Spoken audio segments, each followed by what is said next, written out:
I will share more about this in the last session. Number 4. Reveal hidden things. To justify the time taken by the viewers, the story that you show has to be unknown, new, and what we call it in the research publication, the novelty. Some researchers believe that they have many novelties to tell, but in this case, it is always good to focus on one at a time. Number 5. Let the visual moves.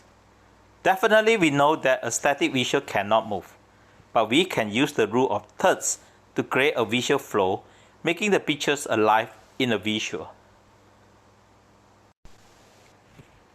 Rule of thirds is a guideline to imagine breaking an image down into thirds, both horizontally and vertically, so that we have 9 parts within. It is commonly used in design, paintings, photographs, and films. It is not a fixed rule, but if you place points of interest in the intersection or along the lines, the visual will become more balanced and will enable a viewer to interact with the visual more naturally. Studies have shown that when viewing images, people's eyes usually go to one of the intersection points most naturally rather than the center of the shot.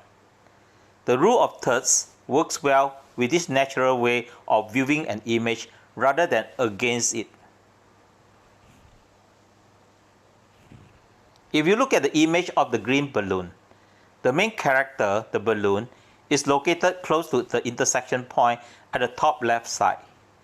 Naturally, the viewer could look from top to bottom and then from left to right before admiring the landscape at the right side.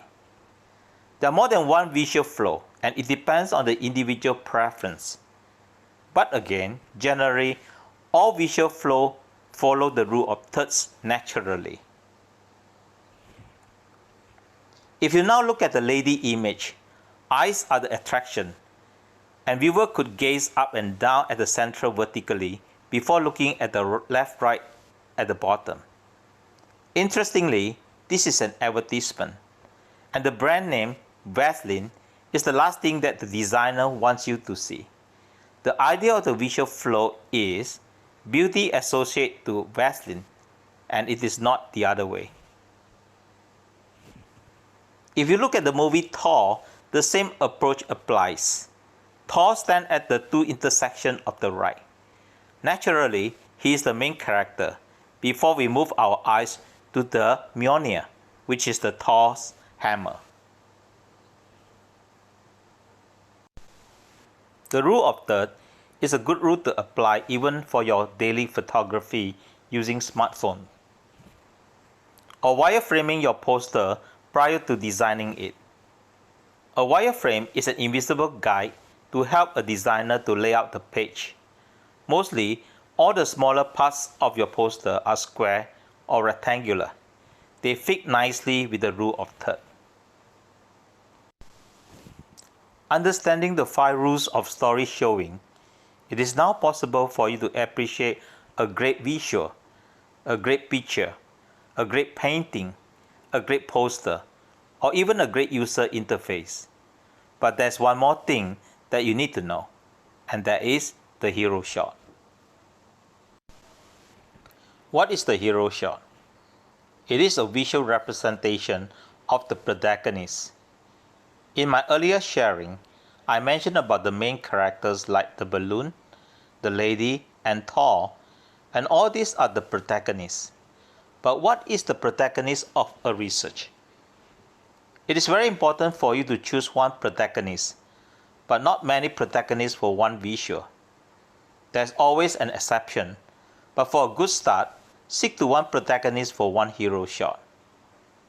In a research, the following can be the protagonist: a new observation that you discover and that helps other researchers to do further work, a new concept that you develop in improving or solving an issue, a new process that you observe and develop in relation to a bigger problem, a new product that you invented, or a new object that you discover. It can also be a new problem or issue that you learn that will help other researchers to look into it and to accelerate the process of finding a solution. A good protagonist is a solution or a potential solution of a problem. Using the storyboard concept shared in the previous webinar section, the solution or the novelty is the what of your research work, and what addresses the why and big why of your work. I know over 90% of the research publications are about work in progress. It is not a surprise that your novelty is a potential solution, and you're inviting people to read your work, to cite your work, in continuing and expanding your effort. So novelty is not necessarily a final outcome. It can be work in progress or result toward ultimate goal. As long as you feel that your work has reached a milestone, please do not hesitate to share in the form of graphical abstract or poster. Now knowing the protagonist of your research, it is time to combine it with the 5 rules of showcasing to form a good hero shot. But bear in mind that the hero shot of a research is not about showing an answer. It is about a new novelty that leads to more good questions. That is why your work is important for other researchers to read and to cite. And a hero shot is helping, like a movie teaser, in getting more viewers to look forward to reading your scientific publication. So how could we use a hero shot? A hero shot can be used directly as a graphical abstract. Usually graphical abstract is submitted upon the request of some publishers together with your manuscript. One quick check is always making sure your graphical abstract relates to all your keywords. That means if you look at the graphical abstract alone, you will be able to link back to the keywords. It is about the context, and we will need to interpret your graphical abstract visually to the keywords without knowing them. If it is unclear, then you need to use a few graphical techniques to improve the relevance. I will share a few techniques to improve the relevance in the last session. Let's say you want to make an infographic. The hero shot is enriched with the headlines, which is usually a catchy title, and additional statistics or numbers that are visually attractive. Infographic is very useful for researchers to promote their work online or to invite viewers to their workshop. If you are attending a conference, you can use the hero shot to build a good poster. There are unfortunately strict conference guidelines to follow, and likely you need to include lots of narrative, figures, and charts, and all this will distract the attention away from the hero shot. There are ways to improve a research poster visibility. Examples: using attractive color or position to illuminate the hero shot, or retitle the poster with a more attractive headline without breaking the conference rule. Here are the samples of 3 different types of visual: the graphical abstract, the infographic, and the research poster. By looking at the area coverage of the hero shot, the research poster can usually accommodate about 15% of the total area. Whereas for an infographic, hero shot is significantly prominent with up to 25% of the total area. Knowing that the hero shot is visually well designed and it is your research protagonist, locating it at the right spot based upon the rule of thirds, the hero shot will become the starting point of a visual flow. Refer to the sample of infographic. The hero shot is located at the top left intersection. Naturally, the hero shot attracts the attention first and letting the viewer to go around the infographic clockwise. It is a good natural flow. If you look at the research poster, the hero shot is smaller than the one in infographic, and the viewer will likely start from either the title or the hero shot. Even the viewers start from the hero shot, the flow is relatively complex. There are two ways to improve the visibility of this poster. One is relighting a catchy title by highlighting the benefit instead of saying applications. Another way is improving the relevance of the hero shot using graphical design technique.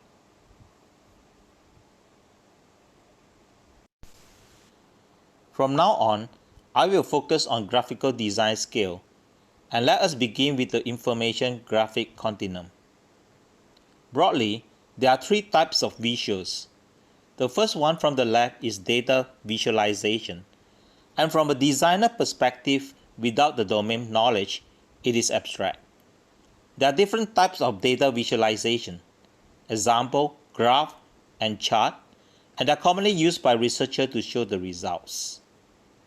As we move along the continuum from left to right, the visuals are increasingly informative in the forms of mathematical expression and schematic diagram. Both 1. Data visualization and 2. Illustrated diagrams are commonly used by researchers in their publication, and for most of the time, they are monochrome. Again, they are visually abstract by viewing at them without reading the manuscript. That is not helpful for making a good hero shot.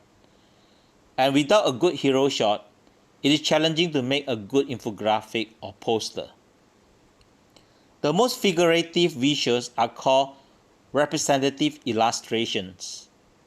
It basically uses sophisticated graphic software tools like Adobe Illustrator to reconstruct an object that is close to the real one. I do not recommend researchers to learn this graphic software unless you are keen in graphical design. Researchers can outsource this to a professional designer. But the most important thing is the researcher must be able to imagine how to construct the object visually by drafting on a piece of paper. Your imagination shall not be restricted by your graphical design skill, as a professional designer can do whatever you want at an affordable price. There are a few techniques that I would like to share with you on how to improve the relevance of your visual. This helps to captivate your imagination, whether you want to draw it on your own or you want to outsource it. Techniques of improving relevance. First, data visualization. There are lots of different fancy graphs and charts out there, and it's up to you to take advantage of some of them. Instantaneously, by combining them into one poster, you are making a statistical infographic. But the simplest way to make your message to be relevant is adding a headline. A good headline is simple and catchy. It promises a solution or benefit to a problem, though your solution may not be ready yet. And it is good to be specific with numbers and avoid passive voice. Take for example, each year 1.7 million deaths of children under 5 are linked to the environment. It is a very specific headline and it raises hope because we know the cause. It is definitely not a solution, but it invites other researchers to find out more from you because they might be able to contribute with their research coming from different disciplines. Second, illustrated diagram like mathematical expression. It can be relevant to the researcher of the same discipline, but it can still be difficult to understand the research work without a scenario. A scenario can be created by making a variety of stages or simply making a comparison. The same can be applied to the schematic diagrams, but this will not work well for the non-domain expert as they have no clue about the diagram without understanding all the words within. In this case, I would recommend you adding the meaning with an obvious, like a rag or coconuts. These are not the reconstructed object with sophisticated 3D view, but they are easily understood by viewing the frame or the 2D sketch of a rag or coconuts. A simple human sketch can add lots of meaning to the visuals. In these two visuals, you can be totally lost if you don't have the human bodies included. The one on the left, by magnifying at the human sketch, help to understand the actual location of the cells from a human bodies. For the visual on the right, it is understandable that the tumor is extracted from the human lungs and the laboratory test is visually elaborated at the right side of the visual. Adding a sketch of any obvious object will bring meaning to the visual. At the same time, however, for any good visual design, we shall minimize the obvious. Take for example, it is no meaning to add the word human body if the sketch is already obvious. So, the obvious is good, but we shall not repeat the obvious when a good design is simplicity. Third, representative illustrations. These are the drawings that usually done by professional designers. It is obviously not self-explanatory if you are not the domain expert. There are a few techniques that you can use to improve the relevance if you can share your imagination or your view to the designer. Cut view. This is commonly used to show the internal part of an object like an engine or a human part. Both visuals show the internal details without losing the external views that provide the shape of the obvious, a turbine engine and a human heart. If necessary, additional information can be added like the throw arrows. Explode view. This is useful if the object is made of multiple components or multiple layers. Exploding the object helps to reveal complex details that relate to the research work. Such view, like the one at the bottom right, allows the researcher to make a better meaning to their observation like micrograph or spectrograms by linking to the explode view. Lastly, multiple angle view. Through object reconstruction, it is possible to view an object from different angles. Each view needs to disclose useful information, and it is unlikely to use more than 4 angles. There's always an exception, and the researcher shall decide on how to showcase the finding by a minimal number of angles. Again, a good design is simplicity. In summary, there are 5 steps to draw a graphical abstract. Step 1. Identify your research novelty as a protagonist. Step 2. Review all the graphs and charts in your publication. Step 3. Select the most representative graphs and charts, and preferably not choose more than 3. Step 4. Combine them into a hero shot together with additional visuals like schematic diagram or even reconstructed pictures. Step 5. Improve the relevance using graphical design and, if necessary, could explore the idea of cut views, explode view, or even multiple angle view. Like reading and writing, this definitely needs practices, and I hope this sharing will provide you guidance to start drawing. What do you learn today? In summary, number 1, learn to appreciate a great hero shot. Number 2, learn to use hero shot for poster design. And number 3, learn to use a few graphical design techniques to improve the relevance. I hope you find the sharing is useful. Thank you for listening. Thank you, Wei Fu, for the insightful sharing. Now we will be opening up for the Q&A session. For the interest of some of those that who joined the session late, you may enter the question at the Q&A toolbar, and we will have a discussion on that. So, hi Wei Fu, how are you? Hi Casey, I'm good, thanks. I must say your sharing today on graphical abstract is certainly an eye-opener. I'm sure many are familiar with the concept of storytelling, and it's quite interesting to see that you have coined the term story showing to accurately represent storytelling through visuals. So I think there's one question here, like from your experience, does creating a graphical abstract alone would increase the chances of visibility of a research paper? Well, definitely you'll get the attention. I think visual speak thousands words, we know that. And having that visual been outstanding from the rest of the narrative will definitely getting the attention. But I think more importantly is that people should make full use of that graphical abstract, let's say for poster, for social media outreaching, that will definitely more effective. Right. think another most common question that often asked on this topic is that what kind of tools that you would recommend for researchers if they would like to create this sort of graphics? Are there any free tools or paid tools that you would recommend? Yes, sure. I mean, most of the time, I personally use a lot of things that in PowerPoint. I guess that is pretty common to we use, and there's a lot of hidden features that for us to explore it. But if some of you want to use do something like infographic, like those come with a nice chart flow process or timeline, I do recommend you try the canvas.com. It itself come along with a few template or framework that allow you to utilize it to build some nice infographic. Generally, if you get things a little bit more complex, like you need to reconstruct your visual, I guess you really have no choice. You have to get a designer to do the job. Right.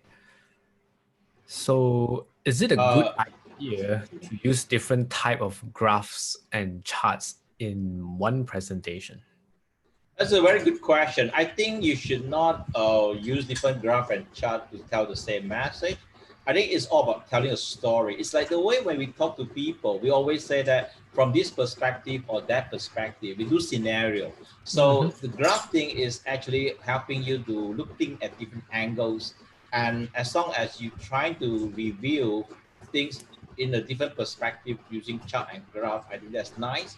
But then if you making it repeatedly the same or redundant, then it will be a little bit draggy. So you have to be a good full use of them, but don't overuse it. Right. Here's another interesting one, because as we know, researchers or even, most people that they are not so much they have limited creativity part when it comes to the art sense. How could one individual judge whether or choose the best layout to make a hero shot? Are there any specific technique or tips to improve the judgment in terms of creativity wise? Yeah, I think that's kind of like the way you learn photography. I remember my friend taught me photography when I was a kid, saying that the best thing to learn about it is look at some nice photo. I mean, you have to really know how to appreciate good photography, good painting. That's how you build the skill. I guess like the rule of thirds we mentioned in the beginning is one way to appreciate a good painting or good photography or visual. That could be a good start. So one way to really improve your graphical abstract designing or layout is to look at others people doing. There are quite a lot out there. I know some website they provide some of the good graphical abstract view. You should take a look at that, and that's how you learn.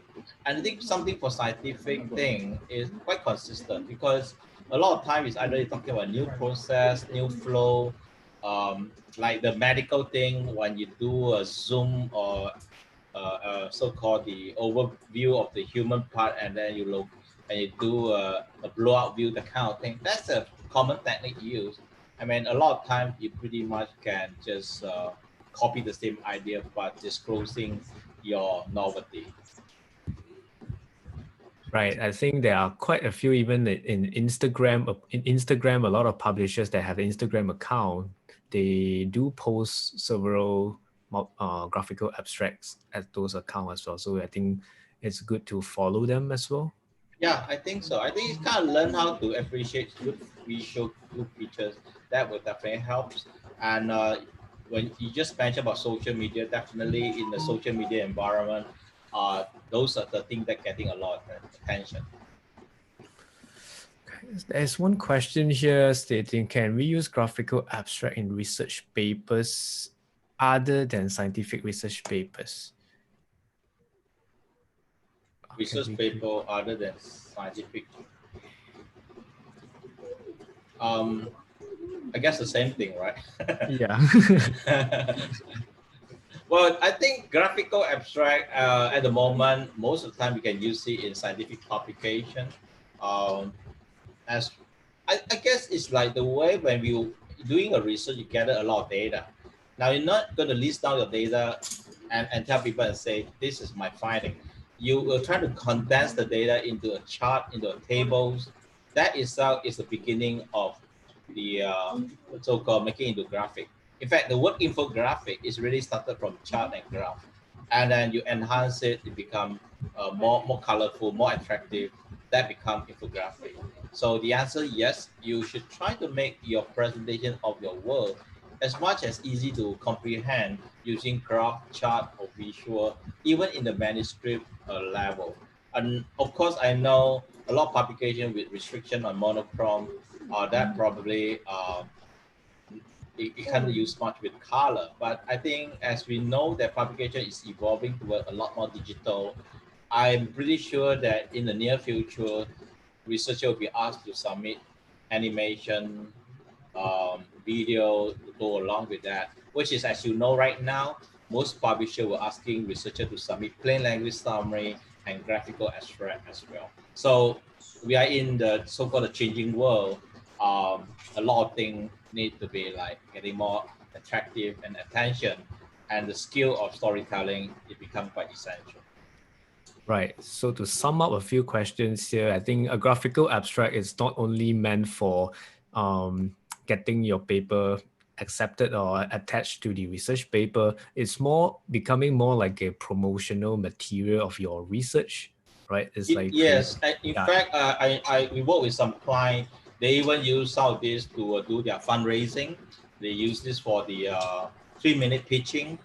I mean, think about you pitching about science in 3 minutes. You're not going to show like 10 pages of your narrative, right? Right. Right. So, yep. Our software is one more software we use for animation effect. I think The animation part at the moment, the easiest one I'll ask or recommend you use PowerPoint. PowerPoint. Yeah, you can video capture it and it become a very nice animation. For example, I recently made a graph which is actually a movement chart and it's animated using PowerPoint and I video captured it. Now, if you want to do it something more fancy, usually you can use software like Utility, it's not Utility, Unity to do it. But that it become like you're moving the game software and the other challenge that you need to construct a 3D visual. That will be a completely different games, you see.